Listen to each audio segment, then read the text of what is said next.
Yo mga paps! Ngayong araw tayo ay mag-grocery at bibili ng mga karne na uulamin natin sa bahay. At dito nga kami nagpunta sa may Clayton, sa may butcher shop. At ito nga yung namimiss kong ulamin mga paps, karne ng kambing.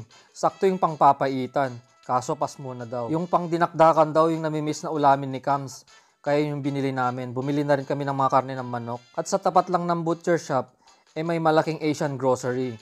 Yun yung Hong Kong supermarket. Halo-halong Asian products na kasi yung mga tinda rito. May mga Filipino products din. At ayan, namili na rin si Kams ng manggang hinog. Paborito niya kasi yan. Pati ako, matagal nang hindi nakakain yan. At hindi pa nga kami nagbe-breakfast, kaya dumiretso na kami dito sa may IKEA.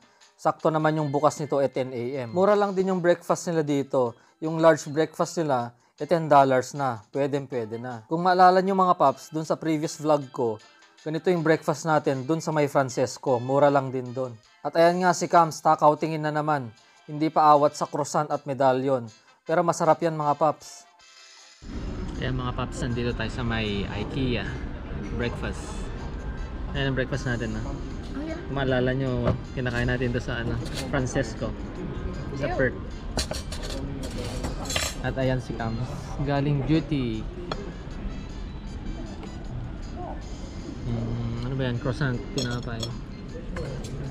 Scrambled egg, hot choc. Mushrooms. Tabang, wala kasi.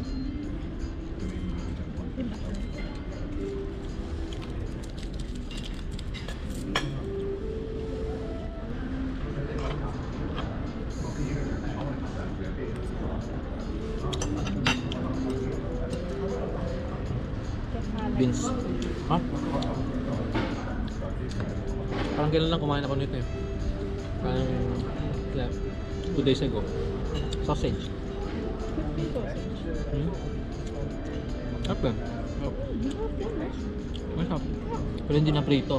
Lang pinakuluan. Sabi nila. Hash brown.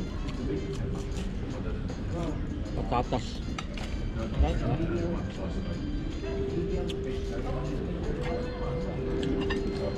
Sana ng large. Kamatis.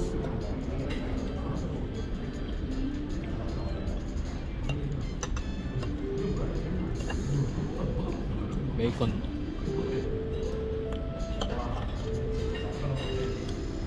Sarap na.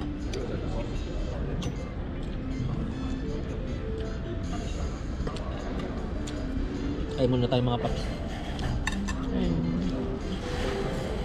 Mga paps, flex ko lang yung souvenir natin ha.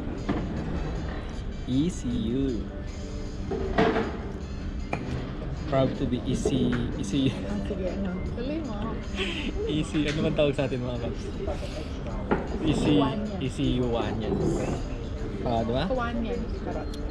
Baka kumawan yan. Nga. Wala. Pakomentahan bilong naman dyan mga taga-ECU. Shout out sa'yo dyan, Tope. Tope.